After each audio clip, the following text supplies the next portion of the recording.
गानसम्राज्ञी भारतरत्न लता मंगेशकर यांनी जरी जगाचा निरोप घेतला असला तरी त्यांची गाणी आणि आठवणी कायम स्मरणात असतात।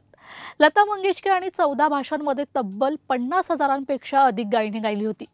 पण फार कमी लोकांना माहिती आहे की लता मंगेशकर फक्त गायिकाच नाही तर अभिनेत्री देखील होत्या।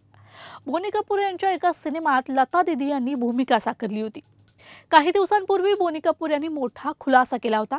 दिग्दर्शक राजकुमार संतोषी यांनी बोनी कपूर यांना आव्हान केलं होतं की एक तू ही भरोसा या गाण्यासाठी अभिनयासाठी लता मंगेशकर नाही तर मदर टेरेसा यांना तयार कर। त्यानंतर बोनी कपूर यांनी लता दीदी यांच्या होकारासाठी अनेक प्रयत्न केले। सिनेमाचा शूट झालेला सर्व पार्ट बोनी कपूर यांनी लता दीदी यांना दाखवला। त्यानंतर लता दीदी यांना विनंती करत बोनी कपूर म्हणाले, या सीनला न्याय देणाऱ्या एक तुम्हीच आहात। पुढे बोनी कपूर असंही म्हणाले की राजकुमार संतोषी यांनी स्पष्ट शब्दात सांगितलं आहे की या भूमिकेसाठी एका पवित्र व्यक्तीची गरज आहे। तेव्हा मदर टेरेसा यांचं निधन झालं होतं।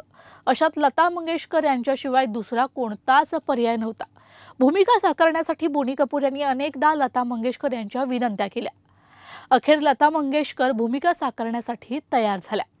बोनी कपूर म्हणाले, लता दीदी हैदराबाद या ठिकाणी आल्या। महिनाभर त्या हैदराबाद येथेच होत्या। आम्ही रात्री गाण्याची शूटिंग केली तेव्हा लता दीदी यांची प्रकृती देखील ठीक नव्हती।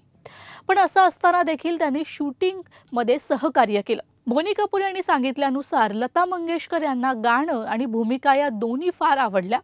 मी स्वतःला खूप भाग्यवान मानतो कारण माझ्या सिनेमात लता दीदी स्क्रीनवर गाताना पाहण्यात आलं। ही एक फार मोठी गोष्ट आहे। बोनी कपूर यांच्या पुकार या सिनेमात लता मंगेशकर यांनी भूमिका साकारली होती।